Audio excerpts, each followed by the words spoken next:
मारुति ने अपनी नई बलिनो को लॉन्च करके डिलीवरीज भी स्टार्ट कर दी है और ये देख के बाकी सारी कंपनीज जो कि सालों का वेटिंग पीरियड दे रही है उन सबकी हालत खराब हो चुकी है। नाउ इससे पहले कि आप लोग जल्दी से जाके अपनी नई बलिनो को बुक करो, मैंने सोचा कि आप लोगों को एक कंपैरिजन वीडियो बना के दे देता हूँ। इस वीडियो में हम लोग कंपेयर करेंगे मारुति की नई बलिनो को टाटा अल्ट्रॉज और मारुति स्विफ्ट से। कंपैरिजन काफी डिटेल्ड है तो वीडियो पूरी देखना।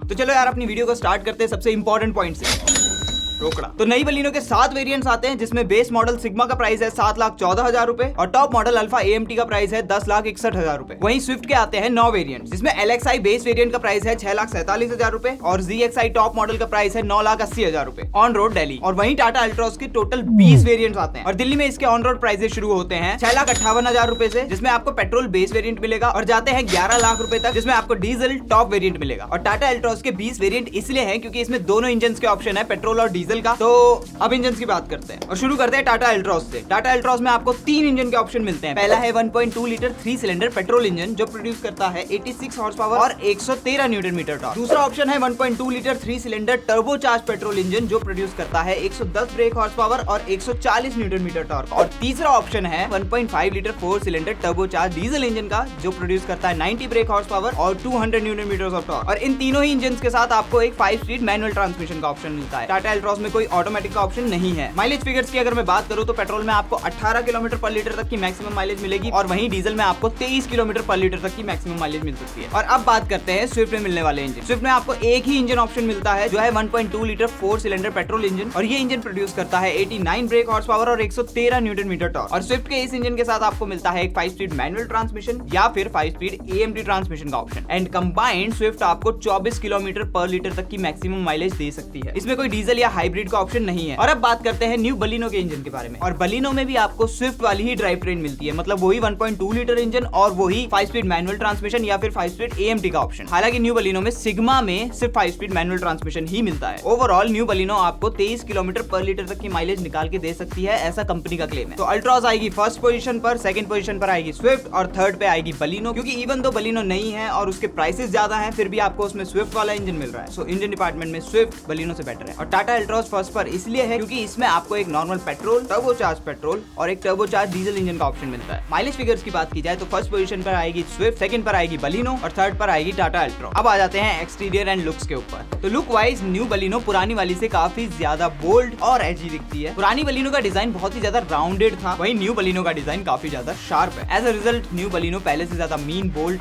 और बेटर दिखती है। पुरानी वाली थोड़ी सी क्यूट टाइप लगती थी, नई वाली थोड़ी सी बोल्ड लगती है। टाटा अल्ट्रॉज के लुक्स काफी ज्यादा स्ट्राइकिंग है, जैसे कि टाटा अल्ट्रॉज के जो हेडलैम्प्स है वो दिखने में काफी ज्यादा अच्छे हैं। हालांकि अल्ट्रॉज की बैक इतनी खास अच्छी नहीं है और डिजाइन पॉइंट ऑफ व्यू से ओवरडन लगती है। एंड स्विफ्ट के डिजाइन के लिए तो काफी ज्यादा मिक्स्ड ओपिनियंस है मार्केट में, लेकिन मुझे पर्सनली स्विफ्ट का डिजाइन काफी बेटर लगता है। पुरानी वाली काफी ज्यादा बल्की लगती थी, ये वाली दिखने में ओवरऑल बेटर है। और ये सब मेरे पर्सनल ओपिनियन है। Let me know in the comment section कि आप लोगों को इन तीनों गाड़ियों में से किसके लुक्स ज्यादा पसंद आते हैं। अब बात करते हैं इन गाड़ियों के ड्राइविंग डायनेमिक्स के बारे में। तो दोनों मारुति की जो ड्राइविंग डायनेमिक्स है वो काफी अच्छी है, लेकिन टाटा अल्ट्रॉज की ड्राइविंग डायनेमिक्स बेटर है। टाटा अल्ट्रॉज की स्टीयरिंग फीडबैक बेटर है। टाटा अल्ट्रॉज के सस्पेंशन थोड़े से ज्यादा स्टिफ है। सो अगर आप लोग फन टू ड्राइव कार ढूंढ रहे हैं तो Tata Altroz is a better option. लेकिन अगर आपको एक ऐसी कार चाहिए जो कि कच्चे पक्के रास्तों पे भी कंफर्टेबल राइड दे सके तो बलिनो और Swift are the better option. अब बात करते हैं सेफ्टी की। सो न्यू बलिनो के लिए मारुति ने क्लेम किया था कि वो अपने सेगमेंट की सबसे ज्यादा सेफेस्ट कार होगी और ऐसा उन्होंने डिलीवर करने की भी कोशिश की है नई बलिनो में 6 एयर बैग्स का ऑप्शन देके। लेकिन क्योंकि उन्होंने इस फेसलिफ्ट में प्लेटफॉर्म को चेंज नहीं किया है तो आई हाईली डाउट की स्ट्रक्चरल रिजिडिटी में कोई चेंजेस होंगे। हालांकि बात की जाए स्विफ्ट की तो उसने स्कोर किए थे 2 star in the global NCAP rating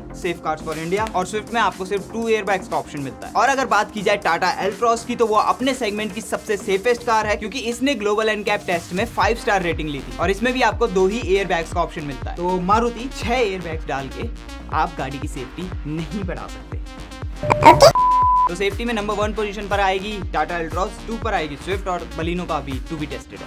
अब बात करते हैं गाड़ी के कंफर्ट के बारे में। तो इसमें थर्ड पोजीशन पर है स्विफ्ट क्योंकि इन तीनों में सबसे छोटी डायमेंशन वाइज स्विफ्ट है। एज अ रिजल्ट स्विफ्ट में जो बैक सीट का लेग स्पेस है वो थोड़ा सा कम है एज कम्पेयर टू बलिनो और अल्ट्रॉज, लेकिन फिर भी स्विफ्ट एक काफी अच्छी चॉइस है फॉर अ फैमिली कार। वहीं न्यू बलिनो में क्योंकि ये सिर्फ एक फेस लिफ्ट है जिसमें काफी ज्यादा कॉस्मेटिक चेंजेस हुए हैं और बहुत ज्यादा मॉडर्न फीचर्स इंट्रोड्यूस किए गए हैं, लेकिन डायमेंशन और स्पेस वाइज कार में कोई चेंजेस नहीं हुए हैं। एज अ रिजल्ट जो इसका रियर लेग स्पेस है वो अनचेंज्ड है और वो पहले ही काफी बेटर था तो उसको चेंज करने की वैसे भी जरूरत नहीं थी। लेकिन इस इस सेगमेंट में फर्स्ट पोजीशन लेती है टाटा एल्ट्रॉस, क्योंकि टाटा एल्ट्रॉस में भी स्पेस लगभग बलिनो जितना ही है, लेकिन टाटा एल्ट्रॉस में जो फ्लोर है वो काफी ज्यादा फ्लैट है। एज अ रिजल्ट जो बंदा बीच में बैठेगा उसको बैठने में कोई परेशानी नहीं होगी। अब बात करते हैं बूट स्पेस की, तो बूट स्पेस के मामले में थर्ड पोजीशन पर है स्विफ्ट, क्योंकि उसमें आपको मिलता है 268 लीटर का बूट स्पेस। वहीं बलिनो आती है सेकंड पोजीशन पर, क्योंकि उसमें मिलता है आपको 318 लीटर का बूट स्पेस। और फर्स्ट पोजीशन पर आती है अगेन टाटा अल्ट्रॉस, क्योंकि उसमें आपको मिलता है 345 लीटर का बूट स्पेस। अब आ जाते हैं इन गाड़ियों में मिलने वाले फीचर्स के ऊपर। इन सब में सबसे लेटेस्ट कार है बलिनो, और बलिनो में बहुत सारे लेटेस्ट फीचर्स आए हैं, जैसे कि 360 degree camera, heads up display, all new 9 inch का floating dashtop infotainment system with Apple CarPlay and Android Auto, smart watch connectivity and Alexa connectivity. New Baleno में आपको मिलते हैं यूवी कट ग्लासेस, जिसका मतलब होता है कि ये ग्लासेस यूवी रेस को कैबिन के अंदर एंटर करने से रोकेंगे। और वहीं अगर मैं बात करूं स्विफ्ट की, तो वो काफी ज्यादा बेयर बेसिक है, और इसमें फीचर के नाम पे आपको मिलती है एक कलरफुल TFT